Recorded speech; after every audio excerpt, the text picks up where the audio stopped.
शीतला माता की पूजन होती है, यहाँ होती है, अरे बोलो तो, होती है। शीतला माता की पूजन होती है ठंडे समय में, शीतल समय में। शीतला माता ने ये नहीं किया कि रोटी बना के उठो और थाली लेके लाइन में लग जाओ। तुम देखना शीतला माता की पूजन करने लोग जाते ना शीतला सप्तमी शीतला अष्टमी पे, बस 11 बजे तक तो रोटी बनाती रहेगी, सामान बनाती रहेगी, 1-1.5 घंटा में ठंडा हुआ, 12:30 बजे उठ के सीधे लाइन में लग जाएगी, जल्दी से पूजन करके सो जाऊंगी, काम खत्म। शीतला माता ने भी सोच लिया बस तूने मुझे बेवकूफ बनाया, अब रुक जा तू।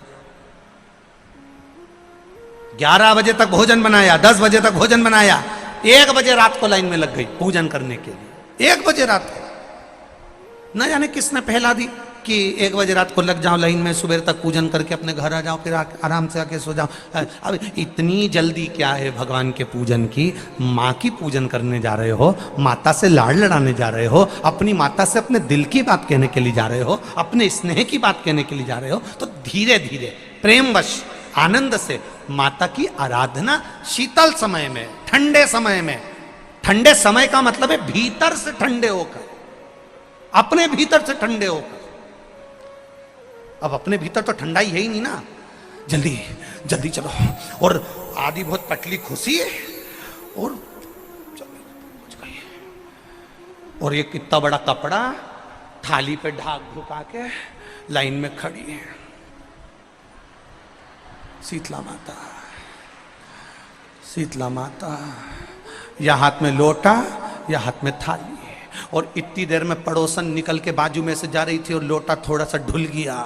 अब यहाँ शीतला माता की पूजन करनी आई और ये हो गई चंद्र घंटा, लोटा जरा सा ही पानी का झलका, देखते नहीं चल सकती।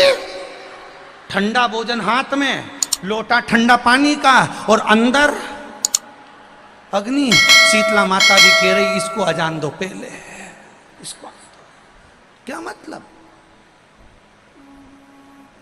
भीतर से शीतल हुई है, भीतर से ठंडे हुई है चित्त, वृत्ति, मन। जब भीतर से शीतल होगा, ठंडा होगा, तो मेरी शीतला माता, तुमने पूजन करा ना करा, मेरी शीतला माता प्रसन्न हो जाएगी। बस भीतर से शीतल हुई, ठंडे हुई, भीतर से।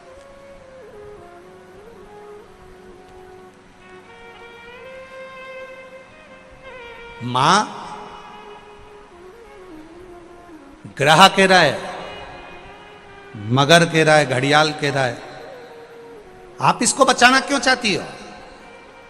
आपका क्या रिश्तेदार लगता है? आपका क्या पहचान वाला है? आपका क्या परिचित है? नहीं। मां कहती है अगर मेरा परिचित होता तो बात दूसरी होती, ये मेरा परिचित नहीं है।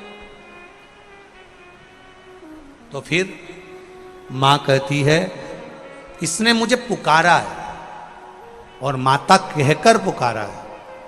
पार्वती जी का ये संवाद अपनी जिंदगी में उतार कर रखिएगा।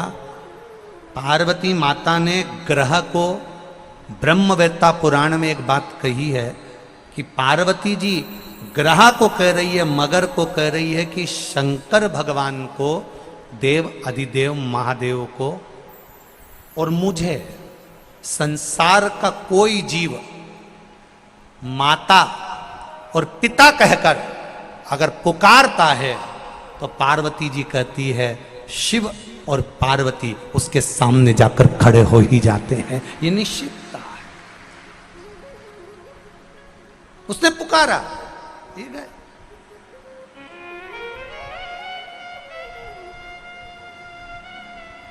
आप जिस भाव से पुकार रहे हो, आप जिस प्रेम से पुकार रहे, एक पत्र आया है देखिए,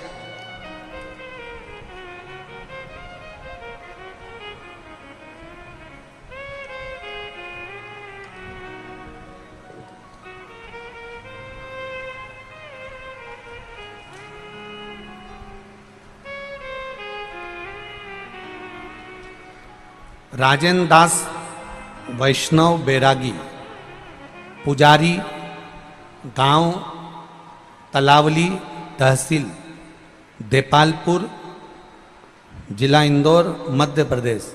कहीं बैठे हों तो हाथ हिलाइएगा, जहाँ कहीं भी बैठे हो आप ही हैं, दोनों हाथ हिला दो एक बार। श्री शिवाय नमस्तुभ्यम।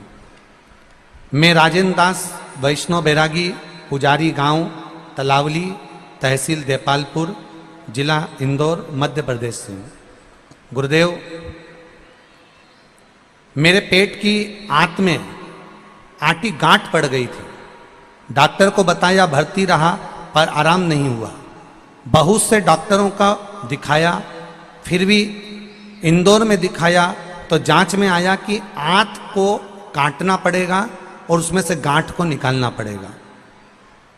बहुत ऑपरेशन का डॉक्टर ने बोल दिया और उसका खर्चा 3 लाख रुपए बताया। बॉम्बे से डॉक्टर बुलाना पड़ेगा, आंत काटेगा डॉक्टर और उसमें से गांठ को निकालेगा। भर्ती हो गए गुरुदेव। दूसरे दिन ऑपरेशन होना था, तो मैंने डॉक्टर से पूछ लिया कि मैं ऑपरेशन के बाद ठीक तो हो जाऊंगा। भगवान की कृपा देखो, डॉक्टर बोले कोई गारंटी नहीं है। बाद में इंदौर आ सको अस्पताल को, तब रात भर नींद नहीं आई गुरुजी। मैं पलंग पर पड़ा रहा पर नींद नहीं आई, और मैंने डॉक्टर साहब से वहीं से छुट्टी मांग ली कि मैं ऑपरेशन बाद में करा लूंगा। मन ही मन में सोचता करूं क्या, और अगर डॉक्टर कह रहा है कि कोई गारंटी नहीं है, बॉम्बे से डॉक्टर आएगा, सब करेगा, खर्चा भी 3 लाख हो जाएगा और मरना तो है, तो क्यों ना शिव के भरोसे हो जाऊं। गुरुदेव, बाबा की कृपा से मेरी मामा जी को सीहोर भेज दिया और सीहोर से एक रुद्राक्ष बुलवा लिया। उस रुद्राक्ष को पानी में गलाता, शिव जी को चढ़ाता, पानी पीना चालू कर दिया। गुरुदेव, इतना विश्वास शिव जी के प्रति जाग गया कि मरना तो है ही। अब वो भी कह रहे हैं कि कोई गारंटी नहीं है, तो अपन पानी पीता, शिव जी को जल चढ़ा चढ़ा कर पीता, एक बेलपत्र खाना चालू कर दिया, बेलपत्री के पौधे का पूजन स्मरण चालू कर दिया। और दूसरी बार जब जांच कराने के लिए गया तो बाबा की कृपा से मेरी गांठ समाप्त हो गई और मैं ठीक हो गया हूँ। मैं बाबा को प्रणाम करने के लिए आया हूँ। अब ठीक है बैरागी जी? श्री शिवाय नमस्तुभ्यम।